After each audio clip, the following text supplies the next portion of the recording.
Hello everyone, ಇವತ್ತು ನಾವು pressure cooker ಬಳಸಿ ಅರ್ಧ ಗಂಟೆಯಲ್ಲಿ ರುಚಿಯಾದ ಎಗ್ ಬಿರಿಯಾನಿಯನ್ನು ಹೇಗೆ ಮಾಡೋದಂತ ನೋಡುವ. ಮೊದಲಿಗೆ ನಾನು 1 ಕಪ್ ರೈಸ್ ತಗೊಂಡು ಅದನ್ನು ಚೆನ್ನಾಗಿ ವಾಶ್ ಮಾಡಿ ಮಸಾಲ ರೆಡಿ ಆಗುವಷ್ಟೊತ್ತು ನಾನು ನೆನೆಸಿಟ್ಕೊಳ್ತಾ ಇದ್ದೀನಿ.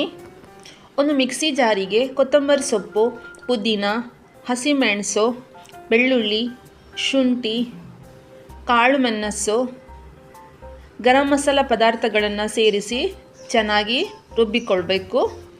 ಒಂದು ಕುಕ್ಕರಿಗೆ ಸ್ವಲ್ಪ ಎಣ್ಣೆ ಹಾಕಿ ಅದಕ್ಕೆ ಗರಂ ಮಸಾಲ ಪದಾರ್ಥ, ಈರುಳ್ಳಿ, ಟೊಮೆಟೊ ಹಣ್ಣನ್ನು ಸೇರಿಸಿ ಅದನ್ನು ಚೆನ್ನಾಗಿ ಫ್ರೈ ಮಾಡ್ಕೋಬೇಕು.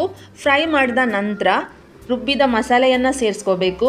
ನಂತರ ಅದಕ್ಕೆ ಸ್ವಲ್ಪ ಅರಿಶಿನ, ಗರಂ ಮಸಾಲ ಹಾಕಿ ಅದನ್ನು ಚೆನ್ನಾಗಿ ಮಿಕ್ಸ್ ಮಾಡಿಕೊಳ್ಬೇಕು. ಮಸಾಲೆಯ ಹಸಿ ವಾಸನೆ ಹೋಗೋ ತನಕ ಅದನ್ನು ಚೆನ್ನಾಗಿ ಫ್ರೈ ಮಾಡಿ ನೀರು ಸೇರಿಸಿ ಅದು ಒಂದು ಕುದಿ ಬಂದ ನಂತರ ಅದಕ್ಕೆ ನೆನೆಸಿಟ್ಟ ಅಕ್ಕಿಯನ್ನು ಸೇರಿಸ್ಕೊಳ್ಬೇಕು. ಬೇಯಿಸಿಟ್ಟ ಮೊಟ್ಟೆಯನ್ನು ಸೇರಿಸಿ ಕುಕ್ಕರನ್ನು ಮುಚ್ಚಳ ಮುಚ್ಚಿ 1 ವಿಸಿಲು ಕೂಗಿಸ್ಕೊಂಡಾಗ ರುಚಿಕರವಾದ ಎಗ್ ಬಿರಿಯಾನಿ ರೆಡಿ ಆಗುತ್ತೆ.